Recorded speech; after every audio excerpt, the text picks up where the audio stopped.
So, hello everyone. My name is Larry Cole. I am host of COVID Impact 360 Conversations. Today I have Doc Roy, our Chief Science Officer at COVID Impact 360. And it was a couple of months ago that Roy and I got together. This is before he became our Chief Science Officer. And we did a video about the history of SARS-CoV-2, which is the virus, and the history of COVID-19. And it was about a 1 hour video, and I would encourage all of you to watch that. Now, out of that video, we had some really, really good questions come back from people that listened, and they were framed very well. So Roy wanted to, and I thank him a lot for this, is he wanted to do a video explaining and doing a deeper dive on each question. So we're up to question number 10, and it's from Nancy L. Could you please tell me again about the transmission of the virus and how it spreads without symptoms? I did not understand what you were referring to when you always said that you use 80/20 and the different states of illness that you referred to. Could you go over that section again for me? Thank you very much, Nancy. There you go. That's a great question. Yeah, it is a great question. Thank you for that, Nancy. Um, yes, I can understand your confusion. It's not an easy concept to get across, but let me back up a little and give you a little bit of history as to why SARS-CoV-2 and its transmission is so unique when you compare it with the previous other two coronaviruses that cause pandemics, or the four common cold coronaviruses that exist out there as well. So there have been 7 coronaviruses in humans so far. 3 have caused pandemics and 4 caused the common cold. But the unique feature of this one, SARS-CoV-2, the virus, and COVID-19, the disease the virus causes, is that it does something very different to the other 6 coronaviruses. And this is really important when you think about how we spread the virus between people. So SARS-CoV-2 is the only coronavirus so far that is capable of transmitting the disease asymptomatically and presymptomatically to other people, between people who don't even know that they're infected. Okay? You have no symptoms. And this is absolutely different than all of the other coronaviruses. The other 2 pandemic coronaviruses, SARS-CoV-1 and MERS-CoV, could only infect other individuals when they were symptomatic. So they had to have symptoms of the disease before they could be infectious. Well, with SARS-CoV-2 and the disease COVID-19, the exact opposite happens. Okay? Virtually 100% of all people get infected and don't know they're infected. Out of that, about 40% will remain asymptomatic, never develop symptoms. Of that 40% that never develop symptoms, a significant percentage, depending on which variant of concern we happen to be talking about, up to 65% of those could pass the disease on to others, even though they didn't know they had it themselves. The other group that we call pre-symptomatic actually includes everybody else, but we break it down to 80/20 for a very specific reason that I'll explain to you. So we call this pre-symptomatic transmission, and it's the one that gets the 20 split off of it. Pre-symptomatic transmission means you get, just like the asymptomatics, you get infected with this virus and you start building virus in your cells and releasing viruses and infecting other people before you even know you have the disease or you're infected. Everybody does. That's why this is so different than any other coronavirus. So essentially everybody is infected first, asymptomatically. But we add in the pre-symptomatically because some groups will go on to develop those symptoms after a certain number of days. The incubation period is up to 14 days. the different variants of concern had different incubation times. But during that incubation, you were producing virus and infecting others. Okay? But nobody knew that that was happening. It's like a stealthy virus. All of this is happening without anybody knowing they're sick. Okay? And think about how different that is to a disease that you can only get from someone who's displaying symptoms. You would automatically know how to protect yourself from someone who's coughing and sneezing and having, normal influenza-like symptoms. But when everybody could be infected and they show zero symptoms, that's a very different type of virus altogether. Okay, so in the pre-symptomatic infections, that means those people still get it and not know it, but they will eventually go on to develop symptoms. And how we've broken it down by convention is that the pre-symptomatic infections that lead to either mild or moderate disease account for another 40% of all of the transmissions. So that adds up to 80% of the total transmissions. And why I explained the 80-20 rule was because the 20% who go on to become severely ill or critically ill don't stop producing virus. Those who got mild and moderate illness would usually clear the virus by 10 to 14 days. So after day 14, even though you had mild or moderate symptoms, you get better, you don't have symptoms anymore. And when we test you with RT-PCR to see if you have any virus, we can't find any. So you clear the virus. That does not happen in that 20% who go on to become severely ill or critically ill. And that's what I meant by 80-20. So 80% either have no symptoms ever, 40% of the time. The other 40% go on to have mild or moderate disease that will clear the virus quickly. And, sometimes they even liken it to just a bad cold or not even that. Okay?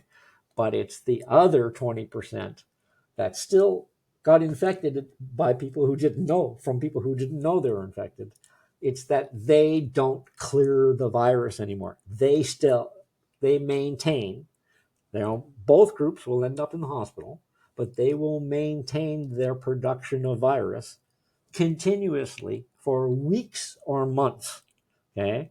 And so we had to give them a special 20% category because those are the people who will then infect healthcare workers at a hospital. And that's why protection, personal protective equipment, and everything that you see when you watch the news, they're gowned from head to toe. We were in big trouble when this pandemic first started because nobody could get PPE. I don't know if you know this, but state governors and premiers of provinces and heads of state would go to the docks when the ships came into port and they would bid on containers containing PPE because we didn't have enough masks. We didn't have enough gowns. We didn't have enough facials. We didn't have any of the PPE that we needed to deal with a virus on this scale, and especially one that transmits with nobody knowing that they're sick. Okay? That type of transmission moves through the world very, very quickly. And that's why 215 countries and territories on planet Earth ended up having the disease within 3 months of its emergence from Wuhan, China. That is the entire world where there are people. The only place that didn't have it, where there are a couple of people, is Antarctica. Okay? Everywhere else on the planet, everywhere was touched. No place was safe. Not the smallest Micronesian island in the middle of Asia Pacific. They got it too. Okay? It went everywhere. And it did that because no one knew they were sick. They would hop on a plane and go everywhere, as they normally do, because why wouldn't they? They've heard about a disease in China, but they had no idea that it had already reached them. So by, say, the second week or so in China, it is almost certain now that most countries in the world actually had people who were infected and just didn't know it. And it took to build up to a threshold level before countries started to notice, oops, we have it here. Now we have to react. And when they went to react, they realized that in their strategic stockpiles, they didn't have the amount of PPE necessary. And if you think about the news back in early 2020, I'd like you to recall Lombardy, Italy, where a great number of healthcare workers, the most highly trained of the ICU doctors and nurses, more than 100 of them got severely ill or passed away. And then shortly thereafter, just 3 weeks later, it hit New York City. And I don't know how many of you will remember this, but people were dying so quickly that not only was the morgue full, in the back of all the hospitals in New York City, they had 3 or 4 refrigerated tractor trailers where we were putting the bodies in and stacking them like cordwood and then taking them off for mass burial. If you don't remember those 2 incidents, I suggest you go back and look at some of the documentaries that are out there now about it, because you're forgetting the most important part of how this pandemic started and what it was like in 2020 before we had any real, therapeutic drugs and before we had any vaccines. And vaccines that were produced in 1/5 of the time that normal vaccines take to make. It was an absolute crisis, and most people forget that. So if you don't mind, Nancy, this will sound like the same, but because you asked me about the distinctions of the disease and the different types of illness, I'm just going to take a second and I'm going to read you something verbatim that the NIH put out to help you and everybody else better understand what was happening beginning in the pandemic and is still this way today, although with nowhere near the same numbers. Based on the severity of presenting illness, that includes clinical symptoms, laboratory and radiographic abnormalities, hemodynamics, that just means what's happening in your blood system, and organ function, the National Institutes of Health issued guidelines classifying COVID-19 into 5 distinct types. Type 1, asymptomatic or pre-symptomatic infection. Asymptomatic individuals with a positive SARS-CoV test and no COVID-19 clinical symptoms account for 40% of all infections. Okay? Pre-symptomatic infections in people before they develop symptoms add up to 80% of all infections, together with those who are asymptomatic. Okay? And before they develop symptoms. So in total, up to 80% of all infections occur before COVID-19 clinical symptoms begin in pre-symptomatic and asymptomatic transmissions combined. Similar to what I said, but phrased slightly differently. So that's the 80% that they come up with. And then the pre-symptomatic infections and go on to become mild illness. So individuals who have symptoms of COVID-19, such as fever, cough, sore throat, malaise, headache, muscle pain, nausea, vomiting, diarrhea, loss of taste or smell, and without shortness of breath or abnormal chest imaging. So that's mild illness. Most of those people never went near a hospital, okay? And most of those people thought they had nothing more than a common cold. Moderate illness. Individuals who have clinical symptoms or radiologic evidence of lower respiratory tract disease, who have oxygen saturations, called SpO2, of greater than 94% on room air. When you go to the hospital, have you ever Notice that they put a little thing over your index finger. Well, that measures how much oxygen is on your red blood cells in your bloodstream. Okay. A normal individual is somebody who's 95% oxygen saturated and above. Okay. And that's all that means. So that's for moderate illness. Some of these people went to the hospital, but likely not more than for a day or so. Okay. They just weren't that ill. So severe illness. Individuals who have SpO2 less than or equal to 94% on room air, a ratio of partial pressure of arterial oxygen to fraction of inspired oxygen. That just means the amount of red blood cells that are carrying oxygen in your blood as a ratio, less than 300, with marked difficulty breathing and respiratory frequencies greater than 30 breaths per minute, or lung infiltrates greater than 50%. That means when we look at an X-ray or a CT scan, we see all of these white infiltrates in your lung that should normally look fairly black on an X-ray. We see all these white spots. Those are infiltrates. And that's for severe illness. Virtually all of the people who were severely ill were hospitalized, and usually for months. Most of them, if they survived, they came out of the hospital with several debilitating conditions that will never go away. Okay. So they may have continuing lung problems, continuing heart problems, continuing kidney problems, a whole range, heart problems as well. So many of this group died. And in the last group, critical illness is the last of the 5 categories. Individuals who have acute respiratory failure, septic shock, and or multiple organ dysfunction. Patients with severe COVID-19 illness may become critically ill with the development of acute respiratory distress syndrome, which is called ARDS.